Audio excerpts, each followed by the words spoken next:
Di sebuah hutan yang indah, tumbuh berbagai jenis pohon dengan buah-buahan yang manis dan harum, sehingga banyak binatang yang senang tinggal di sana.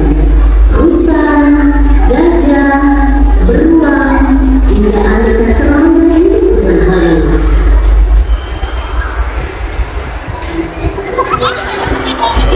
Pada suatu ketika, hutan tersebut kedatangan pemilik baru, yaitu si ular kecil.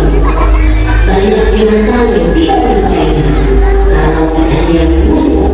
Banyak buah tanaman yang tidak suka dengannya karena ia dikenal sangat rakus ketika memakan dagangan. Oleh sebab itu, si ular kecil harus hidup berpindah-pindah dari satu pohon ke pohon lainnya.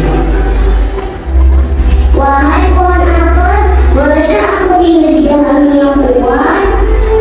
Tidak boleh, makanmu banyak dan kau tidak memberi manfaat apa-apa bagiku. Nanti aku pasti akan membuat kebaikanmu, pohon apel. Tidak, pergi sana. Aku takut tidak akan berbuah jika kau menentang pada dahanmu.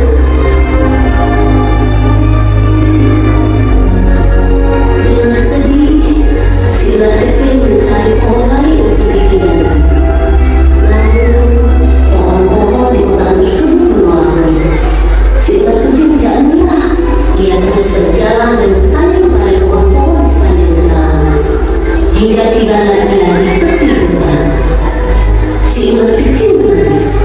Bagaimana ia bisa makan jika tidak ada pohon yang bersedia ditinggalnya? Ia kemudian berilah pesan ibunya agar tidak pernah meninggalkan berdoa pada Allah Al-Mu'min, karena hanya Allah yang dapat memberikan rezeki bagi semua makhluknya di bumi.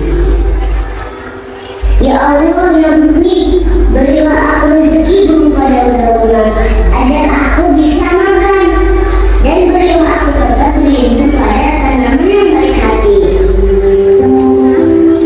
Bunga matahari yang tumbuh di tepi hutan tersentuh dengan doa si ular kecil. Ia yang membantu, walaupun bukan pohon yang besar, namun ia dapat memberikan makanan dan tempat tinggal bagi si ular kecil. Wahai ular kecil, jangan bersedih. Kau bisa tinggal di mataku yang sederhana dan makan daun-daunku. Siapa itu? Aku bunga matahari. Walau batangku tak sebesar pohon apel dan juga tidak memiliki buah, namun aku bisa memberikan daun-daunku untukmu. Apakah kau yakin ada pohon-pohon lain? Makanku banyak. Tidak perlu khawatir.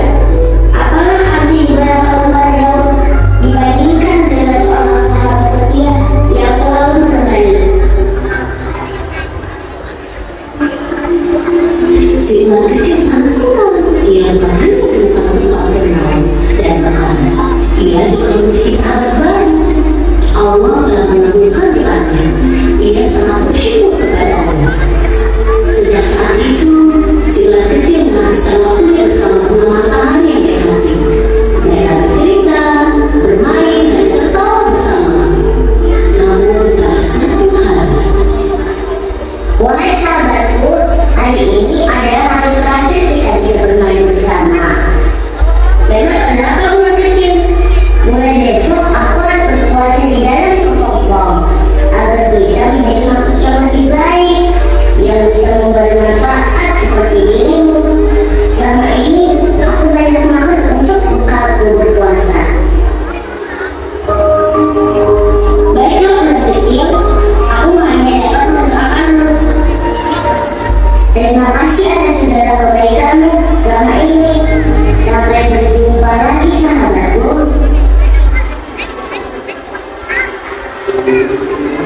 Si ular kecil membungkus dirinya dalam kepompong.